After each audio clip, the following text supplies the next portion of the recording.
Thank you, Mr. President. Happy holidays to you. Mr. President, I rise to appeal the ruling of the chair. The proposed amendment before you is germane to the bill at hand because the bill before this chamber today provides a pay raise for members of the legislature. It has been widely reported that legislative members in both chambers deserve a pay raise due to their hard work and to address the rising cost of living.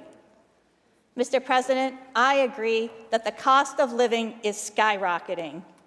But what we need to focus on and what we need to remember is that the cost of daily living is squeezing everyone in the state. This body should take immediate action to provide some relief for our constituents rather than prioritizing our own incomes. New Yorkers are struggling, we all know this, struggling to heat their homes, to keep their lights on, and to feed their families. They're trying to manage their budgets at this time of year, trying to stretch them during the holidays. Many are facing a new year filled with concerns about job security and wage freezes. Our small local businesses are still suffering. They're suffering from the increasing costs, as well as still trying to recover from the pandemic and mandated government closures. And Mr. President, I sure hope we can all agree. Our state is facing an unprecedented affordability crisis. And if we're being honest, we're also facing an unprecedented crime crisis. Calling a special session to vote on a member pay increase makes it appear that many in this chamber are out of touch and more concerned with self-enrichment than providing much-needed relief for our constituent and our local employers.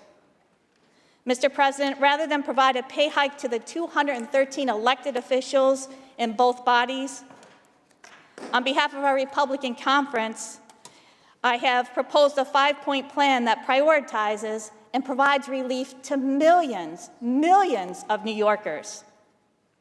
The first part of my proposal, Part A, deals with a state spending cap. This part would statutorily establish a 2% cap on state spending.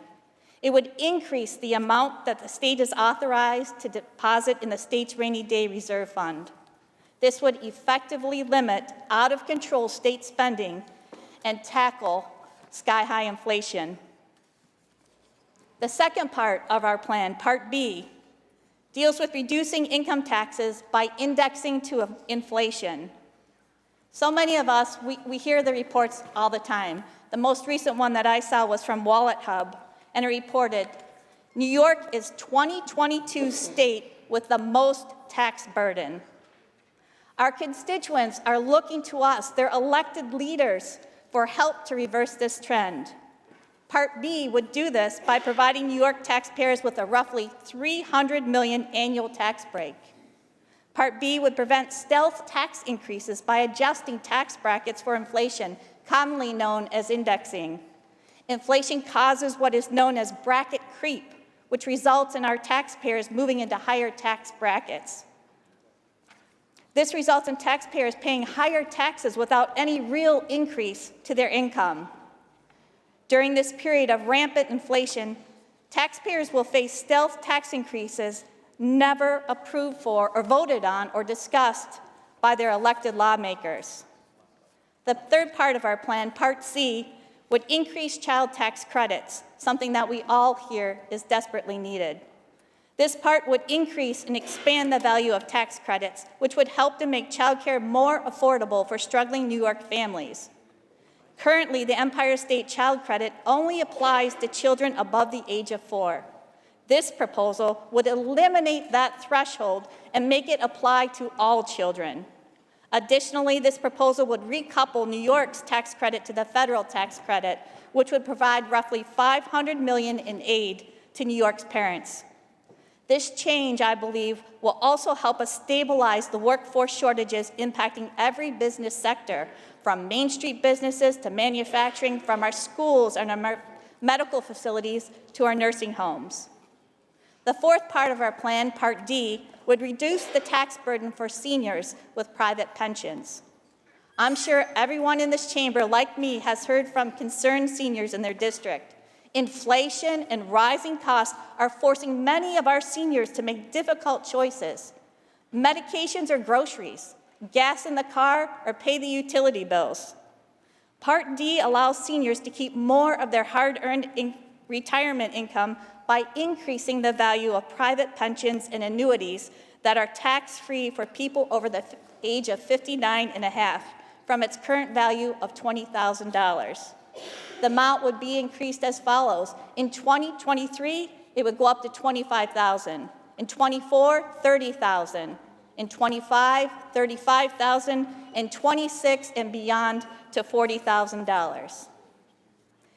The final part of our 5-point plan, Part E, is a fix to unemployment insurance fund issues by establishing set contribution rates and a reserve fund.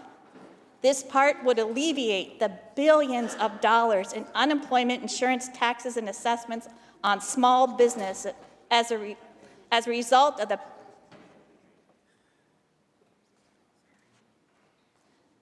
This part would alleviate the billions in unemployment insurance taxes and assessments on small businesses as a result of pandemic-related job loss, failed state policy, forced closures, and rampant fraud. On fraud alone, the Comptroller's Office recently identified $11 billion in improper unemployment payments. Part E would protect businesses from these tax increases by reducing rates, paying down the deficit, and creating an unemployment insurance solvency reserve fund. So, Mr. President, with your support and with the support of all of our colleagues in this chamber, we can pass this amendment and show our constituents and our local employers that they are our top priority, not our own self-interest. For all these reasons, Mr. President, I strongly urge you to reconsider your ruling.